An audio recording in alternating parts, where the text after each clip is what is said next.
skull. Ubisoft's pirating adventure game showcased its shared open world this time around in the hunting ground at E3 2018. In it, I had a chance to sample the life of a brigand, plundering and pillaging on the high seas with several other players. Before you take the wheel and set off, we had a short intro cinematic, setting the tone for the game. Pirates are banding together to take on and survive the bigger threat of various navies, such as Portugal and Britain. We were then given our fortune, which works like an ability card. Our fortune was for good weather, helping us navigate treacherous waters quicker. I then could choose my vessel. Similar to the PvP mode I played last year, 3 ships were on offer: the Blackhorn, an all-round, moderately fast vessel; the Jaeger, a nimble one with good speed and front-facing cannons; and Royal Fortune, a big, OL ship that, while slow, boasted serious firepower. I went with the rapid vessel as I like to skirt around opponents and find my opening. Ship selected and booty on the brain, I was dropped into open waters. Graphically, there's a lot to appreciate in the water effects and those of the various islands dotted around.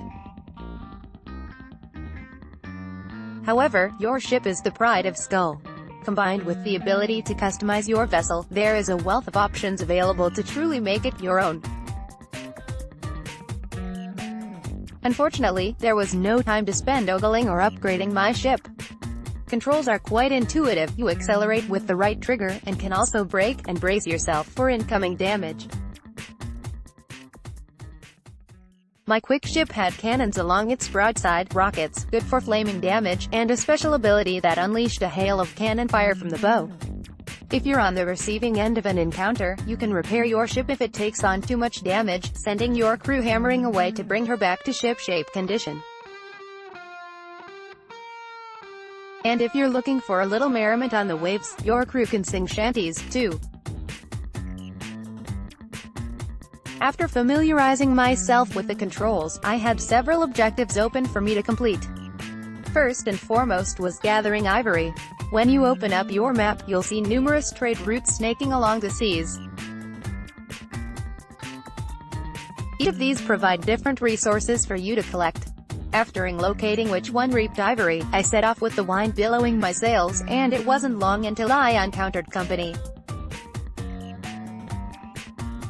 Ships have levels when you find them in open waters, and it's up to you to determine whether it is worth attacking them. Getting into the pirate spirit, I went full ahead and let rip my cannons. The length of an encounter depends on how well you place your shots. Ideally, I was cycling through my different abilities until the enemy ship was ready to be boarded, netting me a chest with various supplies.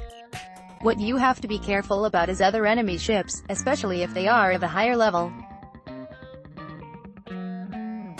If one of those things sees you, then you need to stick your mast between your legs and make for the horizon, because, alone, you're no match for them. It's best to hunt in packs, so I focused on finding some mates. You do this by looking through your spyglass atop the crow's nest. Upon finding a friendly person, you can solicit their help and form a group, allowing you to chat. Thankfully, my newfound friend had already been busy collecting ivory, meaning he'd done the hard work for me. It was the beginning of a blossoming relationship. But in the back of my mind, I knew I had the option to turn on him at any moment, and steal his loot. For now, I played it safe. I was running low on repair kits, so decided to visit a shipwreck close to an island.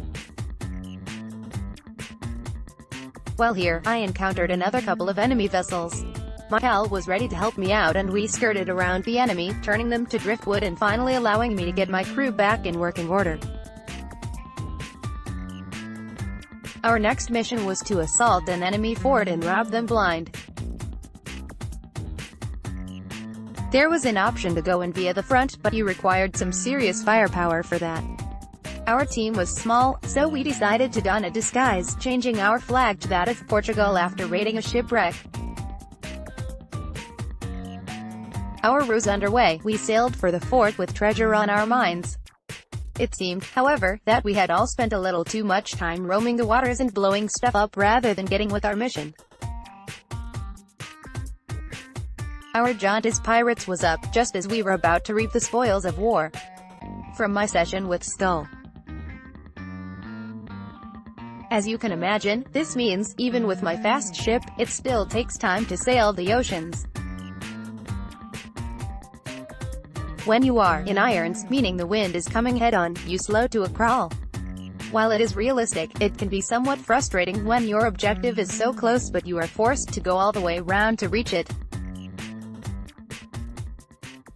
On the whole, combat is much more enjoyable when you are mired in a massive war with companions against the enemy. Ships are weaving in and out, you have to be mindful you don't bombard your fellow pirates, and taking down a huge foe feels rewarding. However, I am still unsure whether Skull, set to embark on PS4, Xbox One, and PC in 2019, it won't be too long until we have our answer.